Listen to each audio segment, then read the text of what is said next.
BBC'ning tadqiqotga qaraganda hissiyot analiziga ishiltilgan sun'iy idrok va chiroy tonish texnikasi Sharqiy Turkistondagi Uyg'urlarda sinov qilingan. Bir yumshoq detal injeneri BBC bilan suhbatlashganda bu sistemalarni rayondagi saqchixonalarga o'rnatilganligini o'tirg'a qo'ydi. Kishilik huquq qo'g'dug'uvchilari bu ayblashlarning istifodatini ko'rib, bu qilmishning hayron qolarli ekanligini aytdi. Xitoyning Londondagi bosh elchixonasi bu ayblashga bevosita javob qaytarmadi, ammo barliq millatlarning siyosiy va ijtimoiy huquqining qo'g'dilganligini bayon qildi. Egilenishicha, bu yumshoq detal injeneri bexatarlik masalasi sababli kimligini nomsiz saqlash sharti bilan BBC'ning tekshirish axborot programmasi Panorama bilan suhbatlashishga qo'shilgan. Injener ishlaydigan shirkatning ismi oshkorlanmadi. Injener Panorama programmasiga 5 mahbusning suratini ko'rsatib, u hissiyot farqlantirish sistemasi o'rnatilganligini o'tirg'a qo'ydi. Injener yana sun'iy idrok sistemasining chiroy ifodasi va teri to'shiklaridagi minutlik o'zgarishlarni bayqay oladigan va tahlil qila oladiganligini aytdi.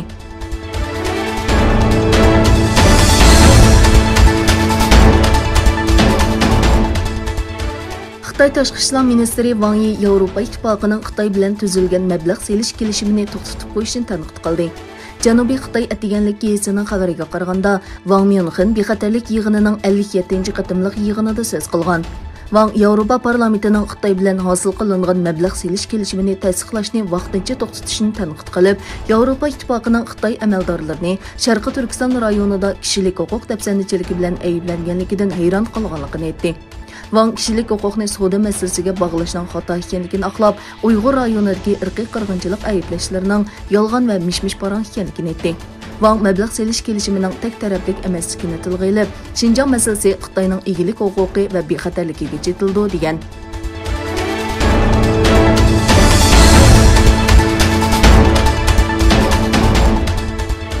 Xitoy hukumati Tengshun shirkati qo'llagan tor uy mulk magnati BK ustidan tekshirishni boshlagan.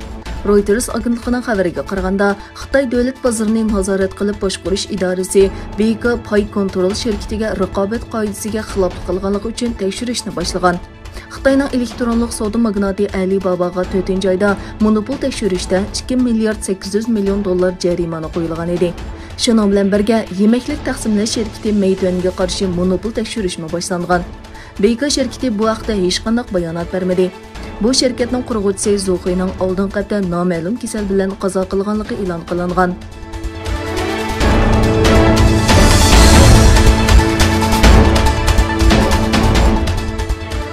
Amerikaning sobiq prezidenti Donald Trump o'zining yangi tipli Wuhan virus yuqumining kelish manbasining Xitoyning Wuhandagi tajribaxona ekanligi to'g'risidagi tashabbusida yo'liq ekanligini o'tirg'a qo'ydi.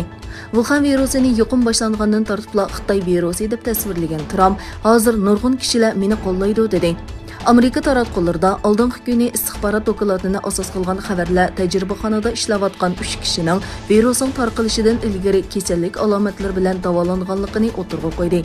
Yana bir tarafdan Amerikaning sobiq prezidenti Trump bu hafta Amerika-Xitoy fuqarolar huquq birlashmasi tomonidan Wuhan virusini Xitoy virusi deb ataganligi uchun arz qilindi.